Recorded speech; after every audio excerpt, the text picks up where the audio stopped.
Hi Lisa, how are you doing? I'm doing good, you? Yeah, I'm doing really good. It's a little bit hot, but still, right? It's really hot. No, but you just arrived in Trieste. Yeah. What are you even doing here? Tell me. So I have my friend who is filming for a movie about water, and we are basically taking some shots of nice waterfalls, of nice water springs and all these kind of things, and I'm sampling water samples basically.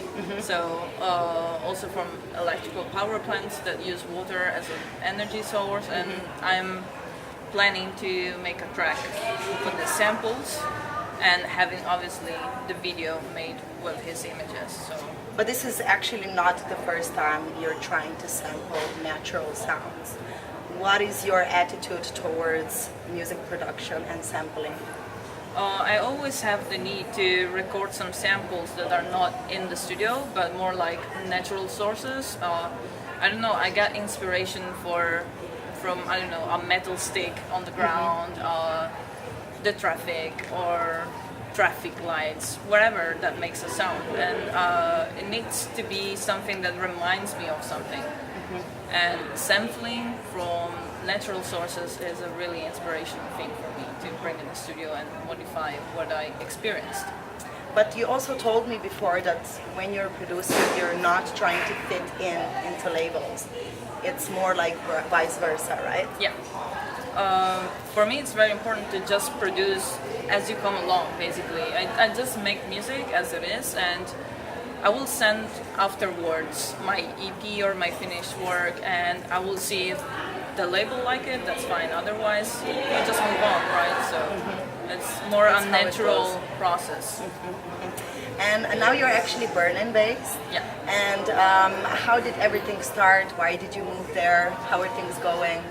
That was quite weird actually. I was just sending application all around the world, and basically a person in Berlin picked me for an internship, so I just moved there because I just wanted to go somewhere and experience new things, and being in Berlin with all the music scene and all the big clubs and everything was extremely inspiring for me for making music, and that's where I really started to concentrate on making music. So.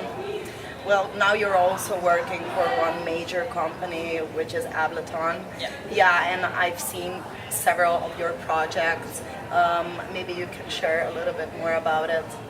Yeah, we are doing this music school for women and non-binary, and basically I think it's a really great project because we really are trying to get more women and more non-binary people to get into the music industry and be professional about it and be visible. So diversity is a really important matter to Ableton, to me, and I see it's a really strong argument now in the Berlin music scene, and I really appreciate that.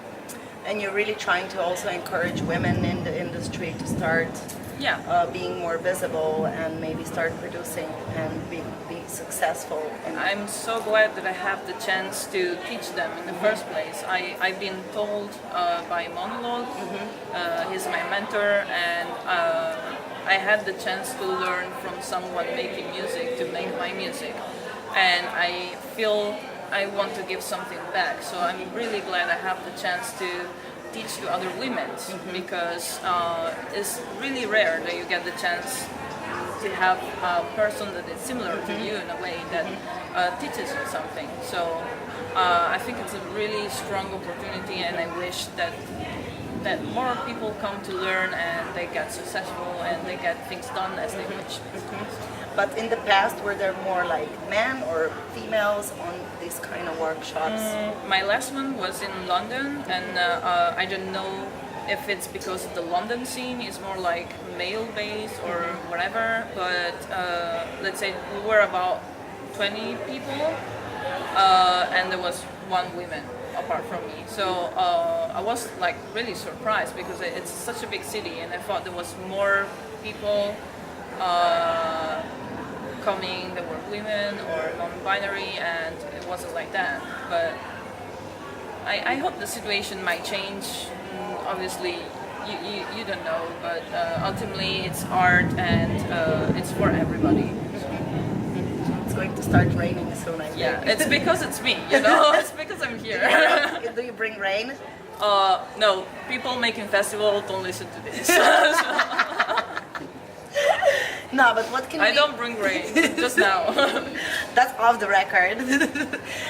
What can we expect from you in the future? New EPs for sure, and I'm gonna start to work more in collaborations. This, for example, that we talked before about the video with the samples that I did, and I did some sort of work like this also before in my first EP. I'm also collaborating on tracks with Rory St. John from the label Voitex. It's a Berlin-based label, but you see more things coming. Okay. Thank you for your time. It has been lovely to meet you.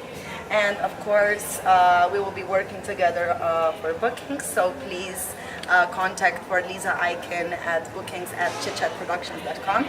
And yeah, see you next time, right? Okay, thank you very much. See you.